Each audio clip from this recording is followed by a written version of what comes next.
Right గా breaking news చూస్తున్నాం. Iran పై America ఒత్తిడి మరింత పెరిగింది. ఇప్పటికే సైనిక దాడులతో టెహ్రాన్ ను ఉక్కిరిబిక్కిరి చేస్తున్న అమెరికా ఇప్పుడు ఆర్థికంగా ఇరాన్ ను ఒంటరి చేసే దిశగా కీలక నిర్ణయాలు తీసుకుంది.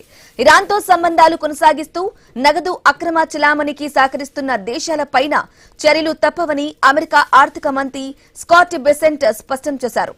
డాలర్ వ్యవస్థకు దూరం చేస్తామని హెచ్చరించారు. అయితే అమెరికా ఆంక్షలను ఇరాన్ ఏమాత్రం వెనక్కి తగ్గడం లేదు. ట్రంప్ ప్రభుత్వం విధించిన ఆంక్షలను ఎదుర్కొనేందుకు తమ వద్ద 2 ఏళ్ల ప్రణాళిక సిద్ధంగా ఉందని ఇరాన్ ఆర్థిక మంత్రి అలీ మదానీ జాహిద్ ప్రకటించారు. అమెరికాకు మరో ఓటమి తప్పదంటూ ఘాటు వ్యాఖ్యలు చేశారాయన. ఇక ఇరాన్ పై అమెరికా ప్రకటించిన తాజా ఆంక్షలకు ఇజ్రాయెల్ ప్రధాని నెతన్యాహు మద్దతు తెలిపారు. ఇరాన్ తో పాటు దానికి సహకరిస్తున్న వారిపైన భారీ మూల్యం వసూలు చేసే అవకాశం ఉందని ఈ ఆంక్షలతో ఏర్పడుతుందని అన్నారు.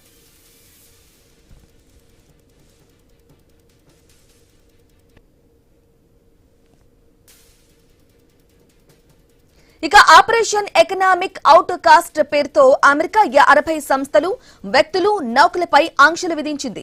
ఇరాన్ సైనిక కార్యకలాపాలు, పెట్రోలియం, పెట్రోకెమికల్ వాణిజ్యంతో సంబంధాలున్నాయని ఆరోపణలతో ఈ చర్యలు చేపట్టింది. అయితే ఈ ఆంక్షల జాబితాలో భారత్కు చెందిన 4 కంపెనీలు కూడా ఉండటం ఇప్పుడు కీలకంగా మారింది.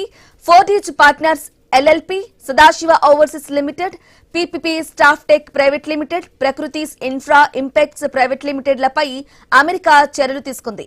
PPP soft tech director Prashant Garg పైన ఆంక్షలు విధించింది.